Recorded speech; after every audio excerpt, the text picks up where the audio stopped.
तो आप सभी भक्तों का स्वागत है श्रीमद् भागवतम की कक्षा में।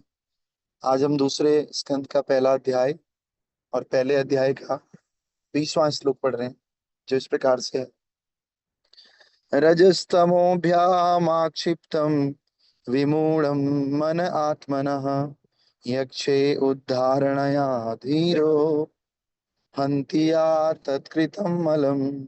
रजस्तमोभ्यामाक्षिप्तम रजस्तमोऽव्याक्माक्षिप्तं विमूढं मन आत्मनः यक्षे उद्धारणया धीरो हन्ति या तत्कृतं मलम्। रजस्तमोभ्यम् आक्षिप्तं विमूढं मन आत्मनः यक्षे उद्धारणया धीरो हन्ति या तत्कृतं मलम्। हरे कृष्ण।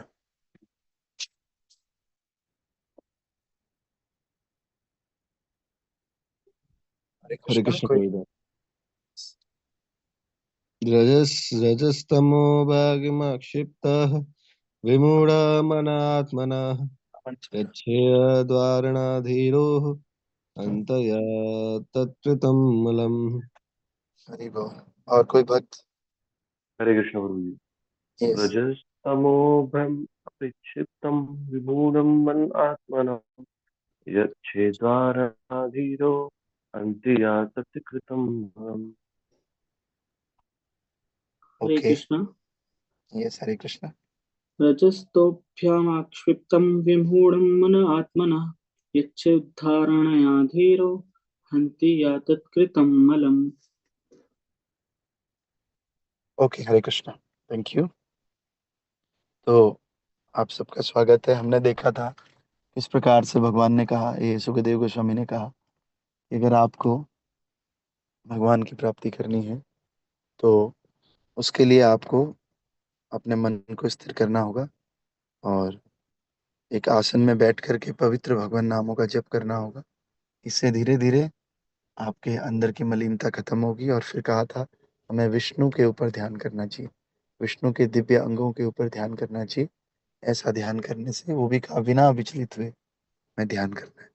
तो आज का जो श्लोक है वो इस प्रकार से है। इसका अर्थ इस प्रकार है। One's mind is always agitated by the passionate mode of material nature and bewildered by the ignorant mode of nature. But one can rectify such conceptions by the relation of Vishnu and thus become pacified by cleansing the dirty things created by them. तो हिंदी में कर रहे हैं लोग क्या? नहीं कर रहे? चलो ठीक है। तो इसका अर्थ क्या है कि हर व्यक्ति जो है इस संसार में डेविएटेड है, एजिएटेड है, मतलब हर व्यक्ति विचलित होता है। इंद्रिय तृप्ति के कारण हर व्यक्ति विचलित हो रहा है। तो इसका क्या है? हर व्यक्ति जो विचलित हो रहा है, ये प्रकृति का नेचर है। तीन गुणों के अंदर में हम हैं और इन तीन गुणों के कारण हम विचलित होते हैं। तो इसका एक ही उपाय है कि हम लोग किसी तरह से अपने आप को भगवान विष्णु से संबंधित कर दें। जब हम भगवान विष्णु से संबंधित हो जाते हैं, उनकी किसी भी क्रिया के द्वारा, रीडिंग के द्वारा, हियरिंग के द्वारा, कथा के द्वारा, उनका नाम जप करने के द्वारा और उनकी सेवा करने के द्वारा, उनके अर्च विग्रह को सेवा करने से, पूजने से, जब हम इस तरह से भगवान से संबंधित होते हैं तो हम जो ये विचलन है, जो ये इंद्रिय तृप्ति की जो इच्छाएं हैं और जिसके कारण हम सब लोग जो है डर्टी थिंग्स हमारे अराउंड क्रिएट होती हैं, ये सारी डर्टी थिंग्स, ये गंदी वस्तुएं क्लींस हो जाती हैं। तो इस प्रकार से तात्पर्य पढ़ेंगे हम लोग।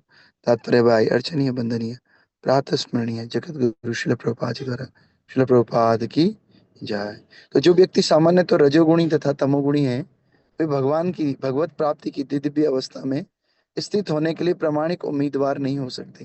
केवल सतोगुणी व्यक्ति ही परम सत्य का ज्ञान प्राप्त कर सकता है। ये हमने कल पढ़ दिया था। हरे कृष्ण। हम नेक्स्ट पढ़ेंगे आज। तो नेक्स्ट वाला श्लोक है यस्याम संधार्यमानायन योगिनो भक्ति लक्षण आसु संपदते योग आश्रयम भद्रमाक्षितः। तो इसका अर्थ इस प्रकार से है कि हे राजन, इस स्मरण पद्धति से तथा भगवान के सर्वगुण संपन्न साकार स्वरूप को देखने की आदत में स्थिर होकर मनुष्य शीघ्र ही भगवान की प्रत्यक्ष शरण में उनकी भक्ति प्राप्त कर सकता है। तो कह रहे हैं, राजन, जो ये स्मरण करने की विधि है, जो विधि श्रवण और कीर्तन के बाद आती है, जब हम श्रवण करते हैं, फिर कीर्तन करते हैं और फिर भगवान का स्मरण होता है, तो ये स्मरण करने की जो पद्धति है ना, इससे क्या होता है, भगवान का जो सर्व गुण संपन्न साकार स्वरूप, इसको देखने की आदत हो जाती है। और इसको देखने की जो आदत है, इससे क्या होता है, शीघ्र ही भगवान की प्रत्यक्ष शरण में हम उनकी भक्ति प्राप्त कर लेते हैं। क्योंकि हमने और मार्ग भी भगवान की शरणागत जाने के लिए बताए थे। तो कोई अद्वैतवादी है, कोई कोई निराकारवादी है, कोई निर्विशेषवादी है। लेकिन जब हम इन सबको सबसे ऊपर उठ करके भगवान के रूप का दर्शन करने के हैबिचुअल हो जाते हैं, भगवान का रूप दर्शन करने के आदी हो जाते हैं, तो इसी आदत के कारण बहुत ही जल्दी हम भगवान को प्रत्यक्ष रूप से उनके शरणागत होते हैं और भगवान की भक्ति प्राप्त कर सकते हैं। ये तरीका सुखदेव गोस्वामी बता रहे हैं परीक्षित महाराज का, है कि नहीं? तो इसमें तात्पर्य इस प्रकार से है। तात्पर्य व्याय अर्चनीय वंदनीय प्रातः स्मरणीय जगत गुरु श्रील प्रभुपाद जी द्वारा। श्रील प्रभुपाद की जय। प्रभुपाद बता रहे हैं, भक्ति भाव की सहायता से ही रहस्यपूर्ण कार्यों में सफलता मिलती है। सर्वेश्वरवाद या सर्वत्र शक्तिमान की उपस्थिति को अनुभव करने की प्रणाली भक्ति भाव के अभ्यस्त होने के लिए मन को प्रशिक्षित करने का एक प्रकार का तरीका है।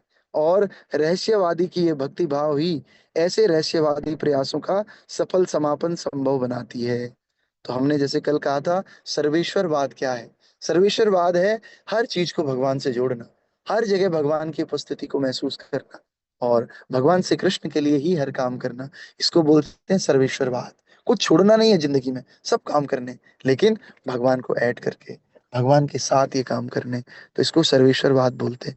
और सर्वेश्वरवाद भगवान को अनुभव करने का सर्वश्रेष्ठ मार्ग है, ऐसा प्रभुपाद जी बता रहे हैं। और तथापि भक्ति भाव में मिश्रण के बिना कोई ऐसी सफल स्थिति तक नहीं पहुंच सकता।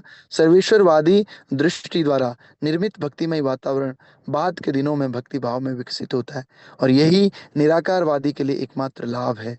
और भगवत गीता में इसकी पुष्टि की गई है कि आत्म साक्षात्कार का निराकार मार्ग अधिक कष्टदायक है। मैंने आपको कल भी बताया था, क्लेशोधिकतरस्ते शाम। भगवान गीता में कह रहे हैं कि निराकार वाला मार्ग भी मेरे पास ही आता है, लेकिन अंतर क्या है कि वहां पर बहुत सारे कष्ट हैं, बहुत ज्यादा कष्ट हैं। और कई बार, ज्यादातर योगी जो है उसका नीचे गिरने का भय रहता है। लेकिन भक्ति में जो स्थित होता है, थोड़ा सा भी भक्ति करता है, तो भगवान उसी गीता में कहते हैं, स्वल्पम अपयश्य धर्मस्य त्रायते महतो भयात्। थोड़ा सा भी अगर कोई इस भक्ति के मार्ग पर चलता है, तो बड़े से बड़े भय से भगवान उसकी रक्षा करते हैं। तो इसीलिए हमें सब प्रकार के वादों को छोड़ करके सर्वेश्वरवाद में स्थित होना चाहिए, भगवान की भक्ति में स्थित होना चाहिए। यही गीता बता रही है, यही भागवतम बता रहा है और यही सारे वैदिक लिटरेचर का सार है। फिर आगे कह रहे हैं, अधिक कष्टदायक है क्योंकि ये अप्रत्यक्ष रूप से लक्ष्य तक पहुंचता है। जो भी वस्तु अप्रत्यक्ष रूप से पहुंचती है ना, वो कष्टदायक होती है। जैसे कोई घुमा घुमा के बोल रहा है, डायरेक्ट नहीं बोल रहा है, तो जिसको वो बात बता रहा है बड़ी मुश्किल होती है। वो कहता है, भैया यार सीधे सीधे बताओ ना, मैं नहीं समझ पा रहा हूँ। लेकिन वो व्यक्ति सीधे सीधे बता ही नहीं रहा है। इसी प्रकार से भगवान तक पहुंचने के कई अप्रत्यक्ष रास्ते हैं। इन रास्तों को क्रॉस करके हमें प्रत्यक्ष मार्ग पर आना है। और प्रत्यक्ष मार्ग क्या है? भगवान का सगुण साकार रूप, सर्वगुण संपन्न साकार रूप को स्मरण करना, उनका कीर्तन करना, उनका भजन करना और उनकी कथाओं का, उनके रूप का श्रवण करना। ये सर्वेश्वरवादी मार्ग है और यही भक्ति का मार्ग है। और यद्यपि निराकारवादी भी बहुत समय के बाद सगुण रूप में आसक्त होते हैं, वास्तव में एक न एक दिन सबको सगुण रूप के पास जाना ही जाना है। इसलिए भगवान गीता में कहते हैं, वासुदेवम सर्वम इति स महात्मा से दुर्लभ। ऐसा महात्मा बड़ा दुर्लभ है जो भगवान श्री कृष्ण को ही सब कुछ मानता है। लेकिन ये कब होता है? जब बहुनाम जन्म नामन्ते ज्ञानवान मां प्रपद्यते।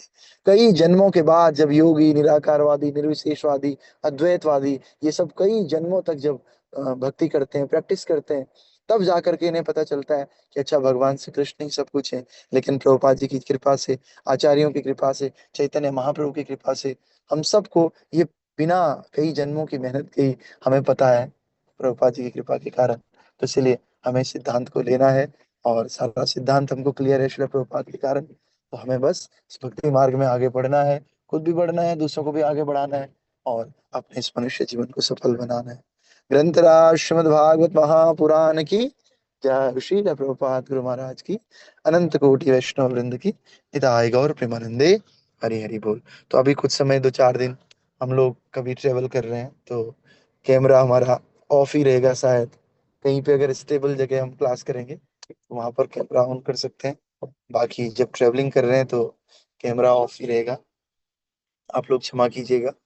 और अभी हम फिर मंगला आरती करेंगे।